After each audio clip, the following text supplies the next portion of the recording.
Right off the bat, you can tell this game isn't fucking around.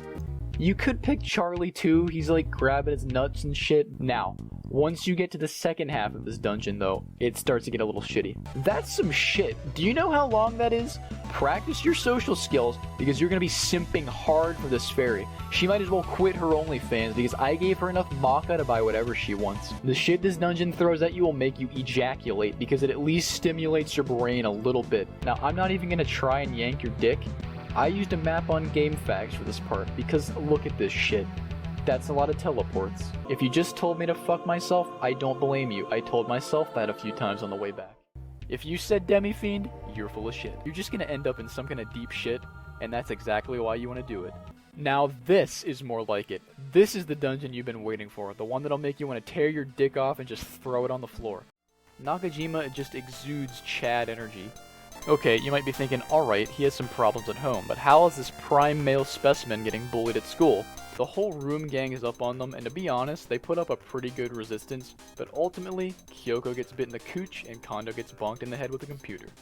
At this point, shit is beyond fucked. Nakajima slaps these two balls together and gets the classic sword Hino Kagetsuchi. If you put the discs in the wrong slot, or you only put in one, or you don't take the computer out to dinner first, it summons an actual fucking demon, and this happens. Once you get it started, you're greeted with this menacing song and the Telnet logo, and you just know you're in for something fucked up. Megami Tensei is one of the most immersive games I've ever played, because you really feel like you're losing your fucking mind in some dark, demon-filled hellhole. You know the drill. Let me walk you through it, and we'll face the suffering together. Well, you're in Mikan City on the 8th floor of Daedalus Tower, and you better get familiar with this room because you're gonna be back here an awful lot. Your first task is to get to the bottom of this tower and fight the Minotaur. So from here on out, there are no cities and safe areas, it's all just one big shit pit clusterfuck to the end. This dungeon also starts our painful saga with Rag, this little fucknut who sells items that again you have to complete the game. The second item says Call Thunder. This item is honestly hilarious. If you press it, it fucking hurts you. You get struck by lightning or some shit. Literally just a giant middle finger for wasting your time and getting an amethyst for him. Head back to BN because we're about to fly the city to fucking hell. Once you step foot in Mazurka, just kiss yourself and your sanity goodbye. You will never be the same by the time you're done in Mazurka and its basement, which is literally called the Rotting Sea of Flames. This place sucks fat balls, and that's putting it lightly. Loa, which is this floating skull, and vampires. These enemies can do something god-awful, something absolutely unspeakable, a disgusting, blasphemous thing. They can permanently reduce your level with a certain attack. I gotta preface this by reiterating that, like I said at the start, this is perhaps one of the most painful games I have ever played, and it's all because of this part. Rag's shop is here, and right outside his room is this pile of amethysts. What a lazy piece of shit.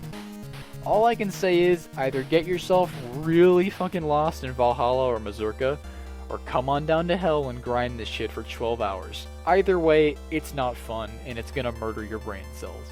I really wanted to quit on this part, but I kept going, and it was honestly like a contemplative 12 hours as I wondered, do I hate myself? Do I actually have some kind of masochism thing going on? Or do I really just enjoy being disappointed? This part is also pretty fucking funny.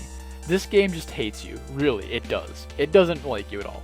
To free Izanami, you have to put the gems on her mask in the right order.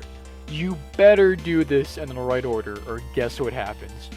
You get teleported all the way back to the start of the fucking game.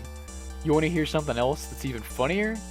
If you back out of this dialogue box and leave the room, you get locked out. Yeah, I mean that. You can't go back inside.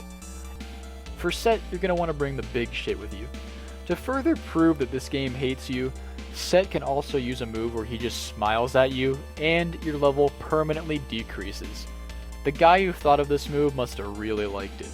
I wasn't able to squeeze my way out of this one because it happened to be right in the middle of the fight, so this boss erased a good hour of grinding from my life. Thanks, Set.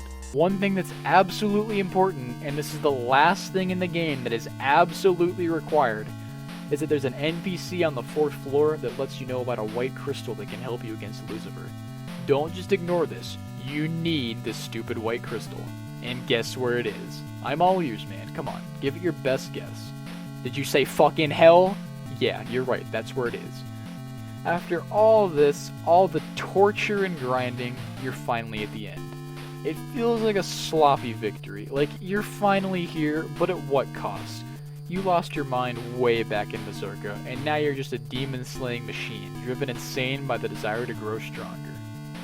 Don't push yourself through it like me, unless you really like grinding or you hate yourself as much as I do. Now, I also know that there's a remake of this game, Kyoyaku Megami Tensei for the Super Famicom. I've heard this version has a save feature and it's more user-friendly, so maybe that one's better, but you'll find me dead before you find me playing with this game again. This was the Megami Tensei Experience, and I'll see you guys next time.